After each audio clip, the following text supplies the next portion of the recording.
The president is the ultimate deal maker. He has been, cutting deals and making deals, first for his companies, the Trump companies, and now for the American people. There is no one better. And now he will apply that for the benefit of the American people, the American economy, and for our farmers and ranchers. And I do believe April 9th and beyond, we'll continue to see these other countries opening up their markets, allowing more of our product in, our agriculture product, and again, for our farmers and ranchers, a new age of prosperity.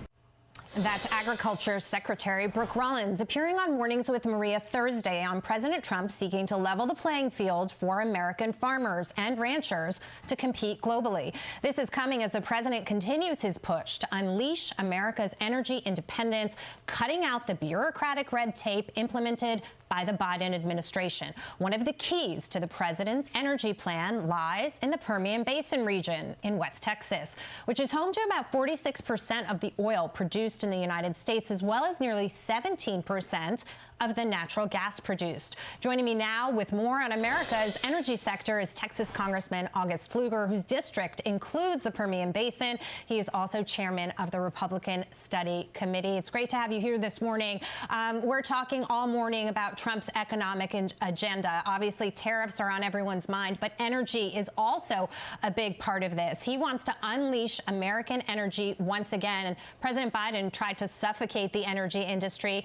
Explain to me how that's going to work in the Permian. Deregulation is part of it, investment is part of it, and the companies are on board. Well, Jackie, it's great to be with you, and you're absolutely right. Energy underpins everything we do, our entire economy, our national security sector. It's the most important thing, and it's foundational to everyday life. What we do in the Permian Basin, as you rightfully showed, is unleashing affordable, reliable energy, and that's what we should be doing throughout the United States. I was proud to have a bill signed into law just a couple of weeks ago, which cut the harmful natural gas tax that President Biden imposed, but that's not it. That's not all of it. And what President Trump is now doing is cutting that red tape. He's cutting the bureaucracy. He's making it easier. You're going to see lease sales both onshore and offshore.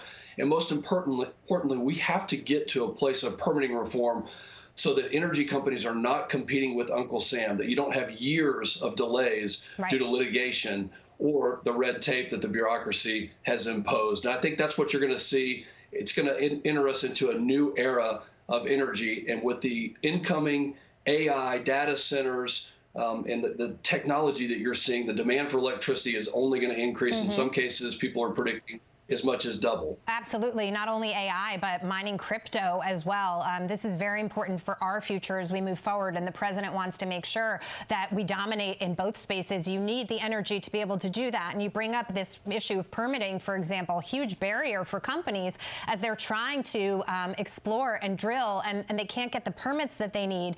When you look at oil prices, there are a few bright spots in this market right now, even amidst the turmoil that we're watching on the specific indices with stocks. Because you're looking at oil prices that have come down. You've got OPEC increasing supply, playing ball with President Trump as he's trying to modify the energy agenda. You bring those gas prices down not only for consumers, but you bring them down for companies, and you're talking about lower inflation. Well, there's a sweet spot for the production of oil and gas because you want enough rigs to drill. You want the ability to be able to produce and the supply to match the demand. And so, actually, I think what people are probably looking at across the United States is somewhere in the neighborhood of $65 to $85. And that really allows the predictability. Predictability is the word in this industry that people are looking for. They want a predictable future to invest in. And so, super high prices over 100 or even $20, $30, $40 a barrel oil is not good for the economy. What is good for it is a predictable barrel of oil price so we can compete around the world. Okay, fair enough. We're going to have more with you, Congressman. Thank you so much for that. Hey, Sean Hannity here. Hey, click here to subscribe to Fox News YouTube page and catch our hottest interviews and most compelling analysis. You will not get it anywhere else.